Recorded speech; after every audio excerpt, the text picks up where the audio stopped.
we are quite obviously outside. I am visiting my aunt here for Easter, so I will be filming also today's videos here outside because we have really nice weather today. So I figured, why not? And also, please excuse the wind.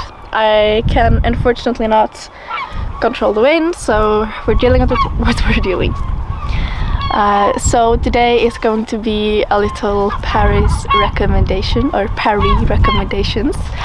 I have 20 recommendations / 15 recommendation of places, and then 5 like little tips for Paris.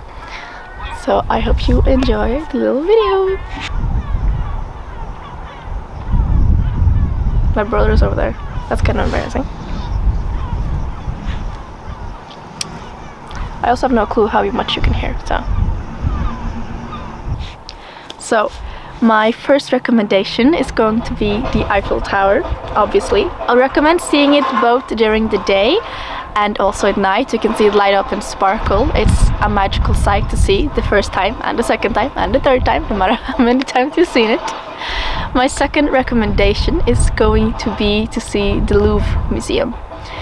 The Louvre Museum, you could spend days and days on end in there, but if you manage in one day or just in a couple of hours, you're good, trust me.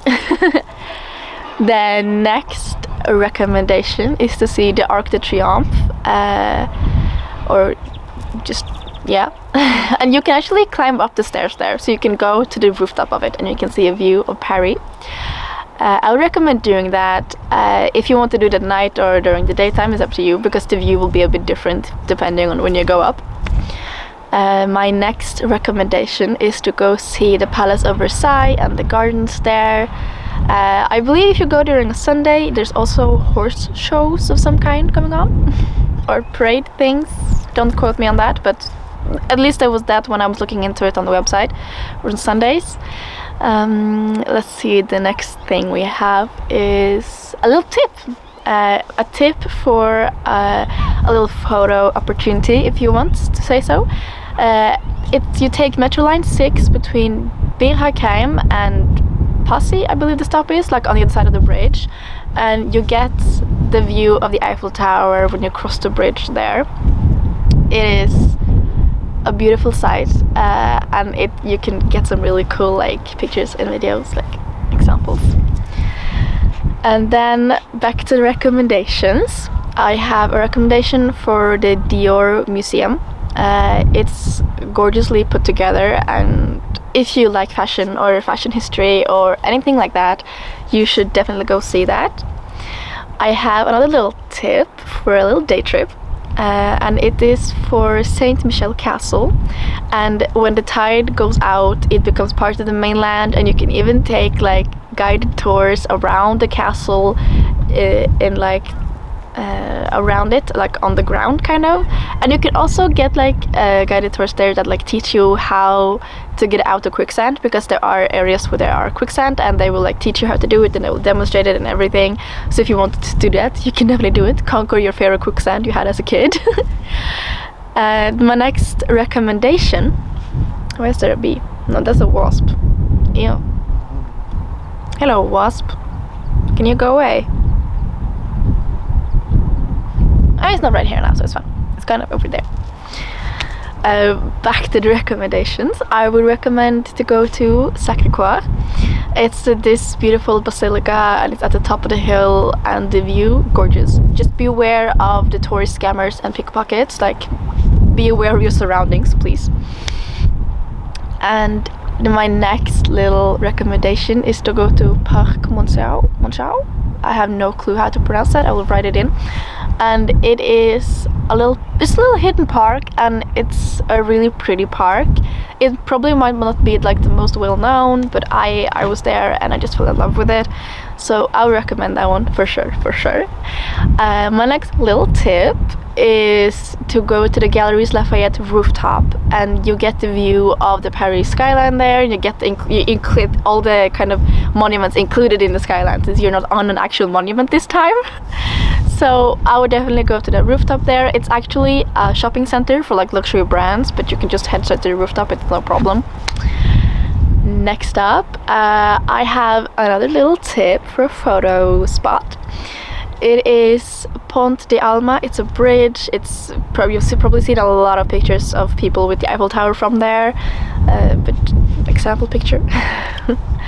And my next recommendation is to go to Musée d'Orsay. It's a beautiful museum, and it's so well done with how they place all the statues in there. And like, if you like statues and like statues of like ancient Greek myths and stuff like that, like Greek and Roman statues, definitely go there, because it's more of a statue type museum, and if anything else.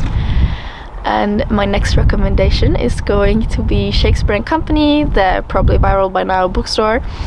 When I was there, I was out at tourist season, so it was just like me and like a couple of other people in there, and I sat in there for like, I don't think, 2 hours reading books. And another lady was in there and she was petting the bookstore cat, because they have a cat in the bookstore. It's super cute, and it's because of tradition. They always had a cat in the bookstore, so there's no Shakespeare and Company without its cat, so you will see that. And I did get the quite viral tote bag. I do love it. It's the most solid tote bag I have ever owned. It's stood the test of time at this point.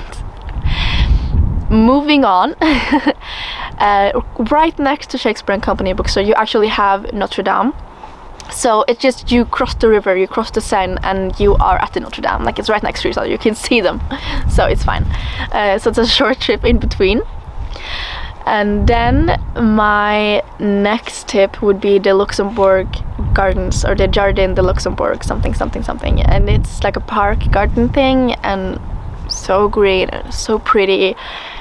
I would definitely recommend it. Oh, my computer's about to die. I have my notes on there, so I kind of need to check them, as you can probably see. My next one would be to go to the catacombs, if you are into that, of course, where there's like 6 million human remains in there with like skeletons. Of course, it's only a small part of it that is there, and they are well lit with like lights and everything. Like, it's only a small part of the catacombs, like as a whole, but it is quite big. You get to walk in there for quite a bit.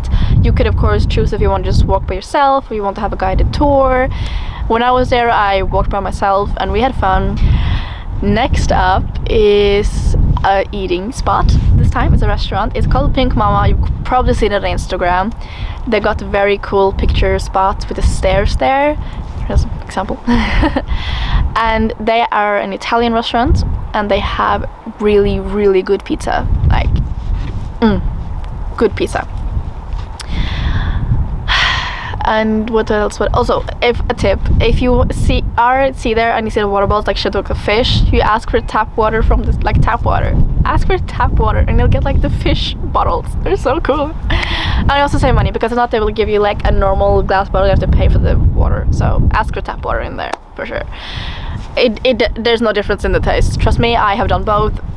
Ask for tap water, and then you get the cool water bottle. What's next? Of course, Café de Flore. You probably see it on Emily in Paris and every other Instagrammer there ever. But it's a classic. Even if you don't go there to like actually eat and drink, you can just go see it. It is a sight to see for sure.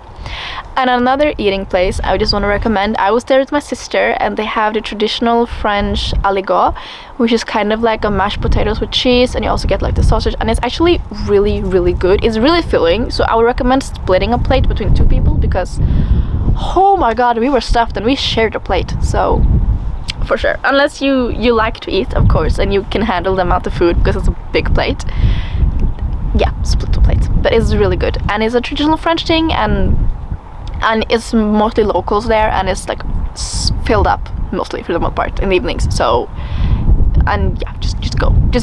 I highly recommend that one for sure. And then I have another little tip for a day trip, and it's of course Disneyland. I've been there twice now, and I loved it just as much each time. And of course, my last little tip and recommendation here is take a day trip for Disneyland. I have done Disney as a day trip, and I've done Disney as a whole trip in itself. Like, the first time I just did Disney as a day trip, I went there with one of the first trains in the morning or something, the metro, and I was there the whole day, and then I left in the evening and I went back to my hostel. Like, I did it as a whole day thing, and you can definitely do Disneyland itself. However, if you want to do both parks, I would recommend taking 2 days to do that.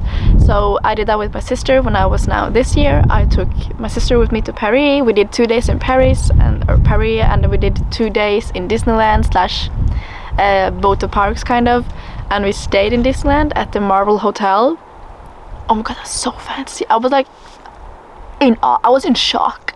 They had a Bluetooth speaker system in the bathroom. They had a custom TV that was in the mirror wall. It was so cool. I go check out my Paris vlog. I have no clue if I can link it in, but check out my Paris vlog with my sister. It should be like 1 or 2, maybe 3 videos above this one. Oh my god, it was so cool, the hotel. It was so fancy. And I stay in hostels. Like, that's so out of my league. So I was like, so cool, so cool. So I just want to say thank you so much for watching today's little video, and I just want to again just really thank you for watching. And if you want to see more of my face, do come back next Wednesday next week for a little... Oh no, I filmed the wrong video.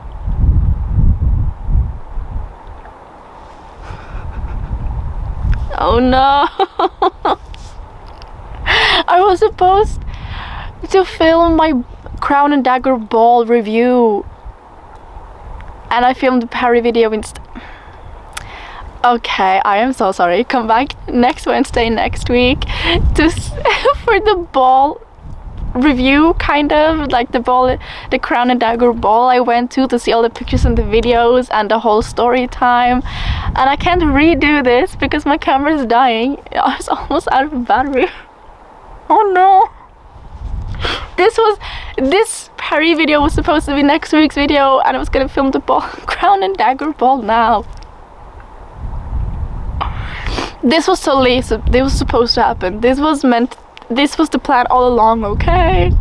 I was definitely meant to film this and then the other one next week. I am so sorry. Oh my god.